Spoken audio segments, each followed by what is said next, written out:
নমস্কাৰ। প্ৰথমে PV news নমস্কাৰ জনাইছোঁ। যিহেতু এইটো আমাৰ এই সম্পূৰ্ণ ভাৰতবৰ্ষৰ লগত একে নীতি নিয়মত চলি আছে। ইয়াতে বাসন্তী পূজা হয়, বাসন্তী পূজা সৰ্বভাৰততে হয়, বিদেশতো হয়। যিহেতু এজন মহান ব্যক্তিৰ দ্বাৰা এই অনুষ্ঠানটি তৈৰি হৈছিল, তেওঁ আজি আমাৰ মাজত নাই। তেওঁ বিনোদ বিহাৰী দেৱনাথ, তেওঁ বহুত আমাৰ পিতৃতুল্য হেৰি আছিল। আৰু তেওঁৰ পূৰ্ণ সহযোগিতাত আমি ইয়াত থিয় হ'বলৈ পাইছোঁ। গতিকে ইয়াতে সকলো ধৰ্মীয় মানুহ, ইয়াতে কোনো জাতিভেদ নাই, ইয়াতে সকলো ধৰ্মীয় মানুহ আহি অষ্টমী স্নান কৰে। এইটো গংগা স্নান বুলি কোৱা হয় আৰু গংগা পূজা হয় ইয়াতে। গতিকে সকলো শ্ৰেণীক আহ্বান জনাওঁ যে সকলোৱে আহি ইয়াত সহযোগিতা কৰিব লাগে। আৰু যিহেতু অহা এই বহাগ বিহু নতুন বছৰৰ শুভেচ্ছা জনাই সকলোৰ মংগল কামনা কৰি মই ইয়াতে সমাপ্ত কৰিলোঁ। তেতিয়া আমাৰ অসমৰ ৰাজধানী আছিল শ্বিলং। শ্বিলঙৰ পৰা বিভিন্ন প্ৰচেষ্টাৰে আমাৰ এই অনুষ্ঠানটিৰ কাৰণে যিখিনি প্ৰয়োজনীয় মাটি, এই মাটিখিনি তাৰ পৰা চেংচন কৰি আনিছে। অকল এইটোৱে নহয়, মৰিখালি আৰু অষ্টমী দুটা অনুষ্ঠানৰ নামতে একেজন ব্যক্তিয়ে, বিনোদ বিহাৰী দেৱনাথে শ্বিলঙৰ পৰা চৰকাৰৰ পৰা এইটো এলটমেণ্ট আনিছে। আৰু ইমান দিনৰ পৰাই 1958 চনৰ পৰাই একেৰাহে এই অনুষ্ঠানটো চলি আছে আৰু ইয়াত সকলো ৰাইজৰ সহায় সহযোগিতাৰে কামটো হৈ আছে। এইখিনিকে মই কৈ সমাপ্তি কৰিছোঁ। জয় মা বাসন্তী, জয় মা দুৰ্গা। আৰু এই শুভ নৱৰাত্ৰি অৱসৰত মই সম্পূৰ্ণ অসমবাসীক আমাৰ কালাইগাঁও শ্ৰী শ্ৰী বাসন্তী ঘলাৰ দুৰ্গা পূজাৰ তৰফৰ পৰা আমি অভিনন্দন জনাওঁ।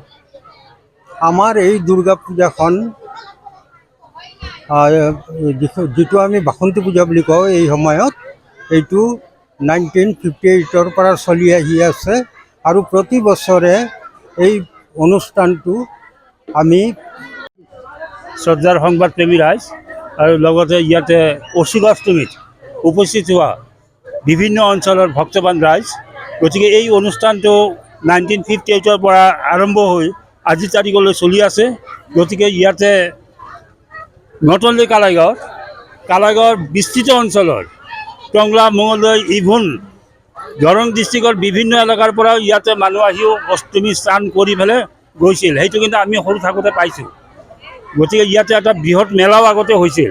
কালক্ৰমত যায় তাৰমানে বিভিন্ন পৰিস্থিতিৰ ওপৰত সন্মুখীন হৈ তাৰমানে এই অনুষ্ঠানটো কালক্ৰমত কিছু লুপ্ত হোৱাৰ পথত আছিল। গতিকে সকলো ৰাইজকে মই উপস্থিত জনাওঁ, আহ্বান জনাওঁ, আৰু লগতে চৰকাৰকো আহ্বান জনাওঁ যে এই অনুষ্ঠানটো জীৱিত ৰখাৰ কাৰণে চৰকাৰী তৰফৰ পৰা কিবা যদি সাহাৰ্য আছে তেওঁলোকক দিবলৈ মই অনুৰোধ জনাম।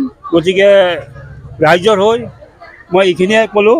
আৰু এই অনুষ্ঠানটো, পবিত্ৰ অনুষ্ঠানটো লগত সংগতি ৰাখি ইয়াতে কিন্তু অষ্টমী স্নান হয়। এই স্নানটোও কিন্তু আমাৰ পূজাস্থলীৰ লগতে একদম সংলগ্ন এৰিয়া। এই নদীটোৰ নাম হ'ল নোৱা নদী। গতিকে নোৱা নদীত আমি সৰুৰে পৰা গা ধুই আহিছোঁ, স্নান কৰি আহিছোঁ। এইটো এটা সনাতন ধৰ্মৰ পবিত্ৰ অনুষ্ঠানৰ ওপৰত অনুভৱ কৰি ইয়াতে সকলো ৰাইজে গা ধোৱাৰ এটা উৎসাহ লৈ পেলাই ইয়াতে গা ধুৱায় আৰু মনত এটা শান্তি আৰু পবিত্ৰ ভাৱ লৈহে ইয়াৰ পৰা গমন কৰে। সমগ্ৰ পশ্চিমবংগৰ তাঁতশালৰ বস্ত্ৰ প্ৰস্তুতকাৰী বিবি টেক্সটাইল। বিবি টেক্সটাইলে আনিছে সুখবৰ। শাৰী, মেখেলা চাদৰকে ধৰি অন্যান্য বস্ত্ৰ প্ৰস্তুত কৰি লাভ কৰিছে সমাদৰ। অতি কম মূল্যতে গ্ৰাহকৰ প্ৰয়োজন পূৰণ কৰিব পৰাকৈ প্ৰস্তুত কৰিছে ৰেডিমেড শাৰী, মেখেলা চাদৰ। ডিলাৰশ্বিপ, হ'লচেলাৰ, ৰিটেইলাৰৰ বাবে যোগাযোগ কৰিব পাৰে। যোগাযোগৰ নম্বৰ 9434158715 নাইবা 9333192498 নম্বৰত।